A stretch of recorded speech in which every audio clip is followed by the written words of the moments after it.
Students, हमारा जो हम देख रहे थे कॉलम क्रोमेटोग्राफी को परफॉर्म करने का जनरल प्रोसीजर, इसमें जो हमारे पास नेक्स्ट आती है वो है आइडेंटिफिकेशन ऑफ कंपाउंड्स। कि आपने जब कॉलम को डेवलप कर लिया, आपका क्रोमेटोग्राम डेवलप हो गया कॉलम में, तो अब आप उसके अंदर कंपोनेंट्स को आइडेंटिफाई कैसे करेंगे। जैसे आपने पीछे पढ़ा था कि वहां पर आप उनकी आरएफ वैल्यू निकाल रहे थे पेपर क्रोमेटोग्राफी में, तो इसमें हम किस तरह से करेंगे। तो इसमें हमारे पास तो सबसे पहले आ जाता है वो ये है कि हम वहां से अपने कंपोनेंट्स को एल्यूट कर सकते हैं सूटेबल सॉल्वेंट यूज करके। अब इसमें डिपेंड करता है कि जिस चीज को हमने सेपरेट किया है उसकी नेचर क्या है। उसकी नेचर की बेस पर हम क्या करते हैं, सॉल्वेंट चूज करते हैं। सॉल्वेंट ऐसा होना चाहिए जिसके अंदर आपका वो कंपोनेंट जिसको आप सेपरेट करना चाह रही हैं वो उसके अंदर सॉल्युबल हो। हम क्या करेंगे कि हमारे पास यहाँ पर जो डिफरेंट जोन्स मैंने आपको बताया था कि इसके अंदर बनते हैं, बैंड्स बनते हैं। ये जो हमारे पास जोन्स या बैंड्स बने होंगे, फॉर एग्जांपल ये किसी एक सॉल्वेंट के अंदर अगर सॉल्युबल है तो हम वो सॉल्वेंट ऊपर से पास करेंगे। उस सॉल्वेंट के साथ ये बैंड जो है वो उसके अंदर सॉल्युबल होके हम नीचे से स्टॉपर ओपन करेंगे तो वो इसके अंदर क्या हो जाएगा, हमें वहां से हम इसको कलेक्ट कर लेंगे।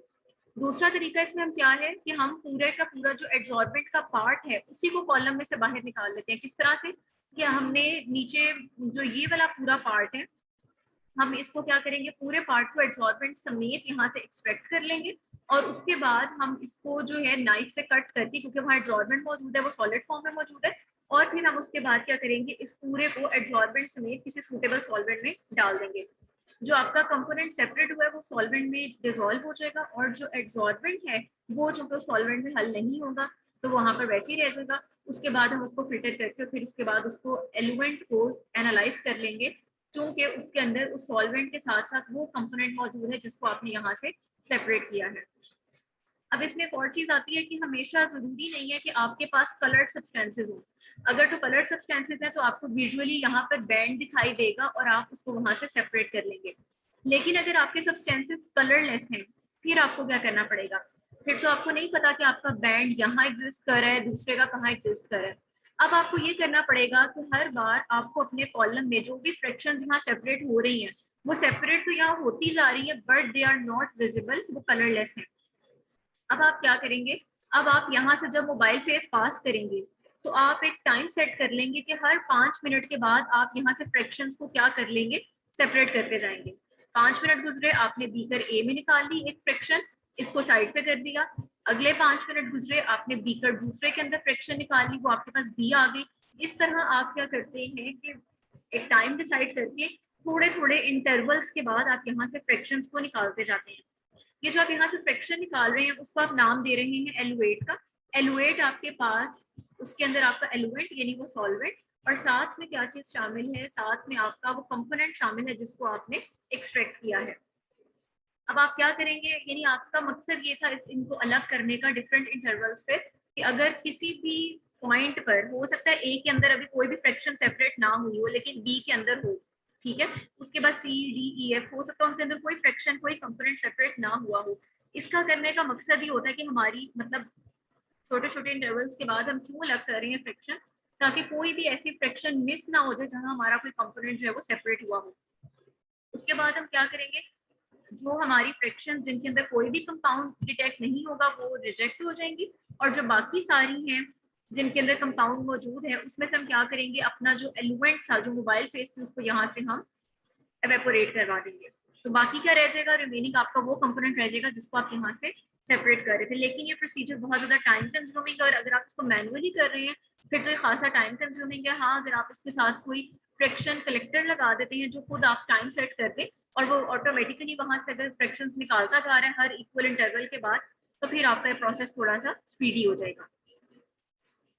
अब आपने वहां से फ्रैक्शन तो अलग कर ली, अब आपने उसको आइडेंटिफाई कैसे करना है, तो उसके अंदर वही मेथड्स आ जाते हैं जो हमने प्रीवियसली पढ़े थे। तो उसमें हमारे पास फिजिकल मेथड्स भी है और केमिकल मेथड्स भी है। सबसे पहले आपके पास यहाँ पर आ जाते हैं फिजिकल मेथड्स। फिजिकल मेथड्स में क्या है कि आप इसके ऊपर यूवी लाइट जो है वो स्ट्राइक कर सकते हैं। तो हो सकता है कि आपका वो जो कलरलेस पार्ट है वो यूवी लाइट के साथ कोई फ्लोरीज कोई लाइट प्रोड्यूस करे जहां से आप उसको डिटेक्ट कर लें।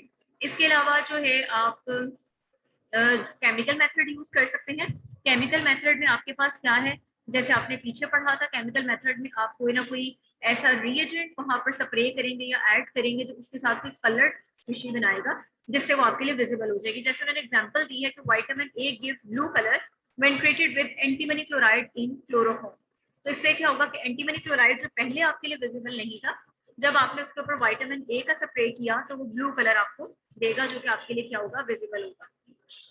तो इस तरह से हम क्या कर सकते हैं, कॉलम क्रोमेटोग्राफी के अंदर चीजों को आइडेंटिफाई कर सकते हैं।